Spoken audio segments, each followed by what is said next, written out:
Well, if it isn't 2025 getting spicier by the day.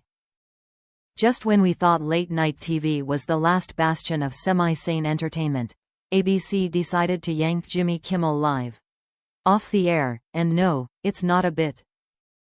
The long-running late-night talk show, famous for its celebrity interviews, political jabs, and those mean tweets everyone secretly loves, has been pulled indefinitely. And why? Because Jimmy Kimmel dared to do what late-night comedians have been doing since forever: use humor to poke at politics. Specifically, Kimmel made comments in his monologue criticizing how some figures aligned with the MAGA movement were reacting to the tragic murder of Charlie Kirk. He accused certain conservative voices of capitalizing on the tragedy to score political points. Cue the outrage machine. Within hours, a few ABC affiliates decided to stop airing the show.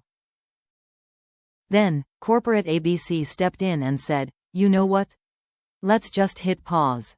A pause that looks more like a full-on stop. Hollywood, naturally, had thoughts. And those thoughts were not whispered quietly into pillows. They were blasted across social media, press interviews, and celebrity group chats that definitely leak faster than any CIA operation. Reactions poured in from actors, writers, politicians, and fellow comedians, most of them waving red flags about censorship, freedom of speech, and the smell of authoritarian cologne wafting from network boardrooms. Ben Stiller called it out with just 4 words: "This is not okay." Wanda Sykes said it felt like free speech was already under attack just 1 year into the new administration. Gene Smart reminded everyone that this wasn't hate speech, it was comedy. Marc Maron compared it to the early signs of authoritarianism settling in, like a bad cold that no one wants to admit might turn into pneumonia. Even Gavin Newsom jumped in, accusing the media ecosystem of bowing to political pressure and warning that censorship wasn't just coming, it was already here, waving a little Disney flag. Now let's be clear. Jimmy Kimmel is no stranger to controversy. He's been taking shots at politicians, left, right, and upside down, for decades. But this time, it wasn't just the usual back and forth. It was serious. Because apparently, criticizing conservative responses to a tragic event is now a punishable offense. Or at least, one that gets your show pulled and your monologue labeled unacceptable. Of course, ABC's official stance was that Kimmel's comments crossed a line. Some affiliates claimed they were being sensitive to the national mood. Others hinted, not so subtly, that there were external pressures at play.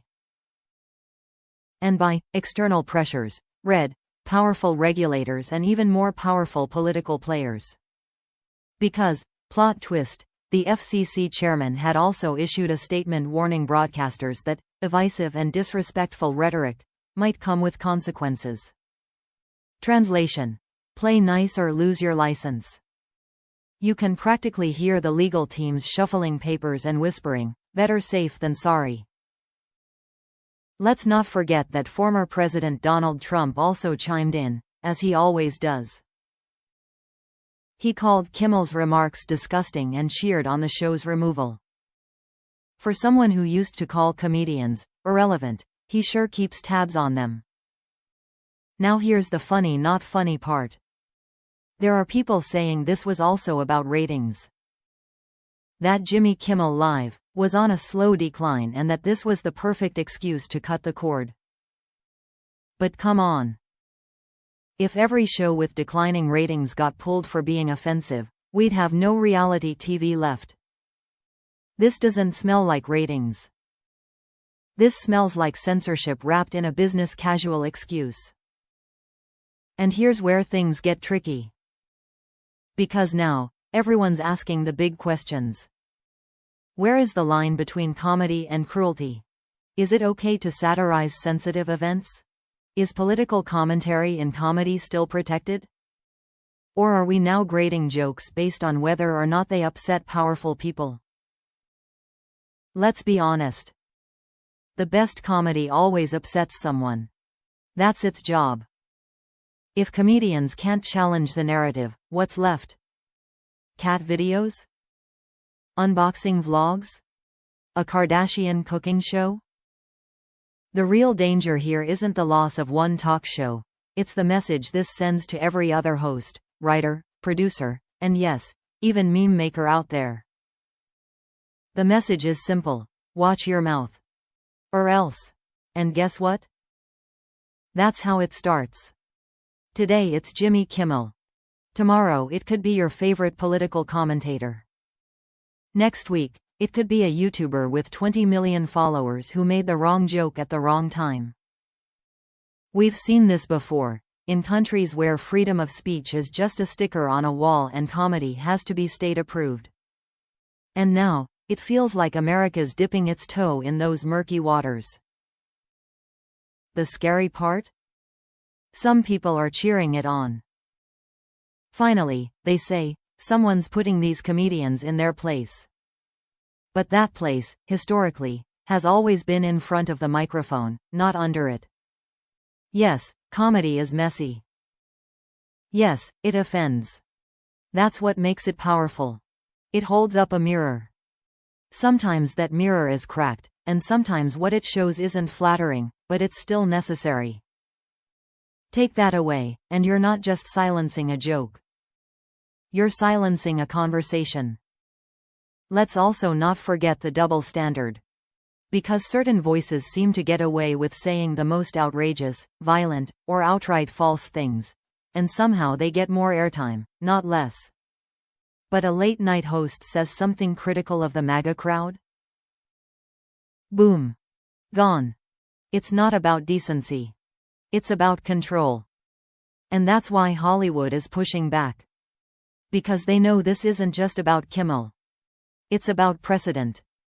If a network can be pressured into pulling one of the most recognizable faces in comedy, imagine what that means for smaller voices. The indie creators. The campus speakers. The journalists with controversial opinions. Everyone's watching this moment like it's the season finale of a political thriller, and nobody's sure whether we're headed for redemption or dystopia. Some insiders say Kimmel might return if tensions cool down. Others say he's done, and networks will now tiptoe around political jokes like they're landmines. Either way, the message has been sent. And it's loud. And chilling. But not everyone is lying down. Some are doubling down. More comedians are speaking up. More writers are writing about it. More viewers are realizing that this isn't about party lines, it's about whether or not we get to keep laughing at power. Because when laughter dies, what comes next usually isn't funny. There's something eerily quiet about censorship. Not the silence itself, but the silence of those who comply. We laugh because it hurts. We joke because it's scary. And when we stop doing that, it usually means the fear has already won. So here we are. One talk show down. One national conversation fired up. One late-night host silenced, for now. And millions watching, wondering. If they can shut him up, who's next? Stay tuned, if they let you.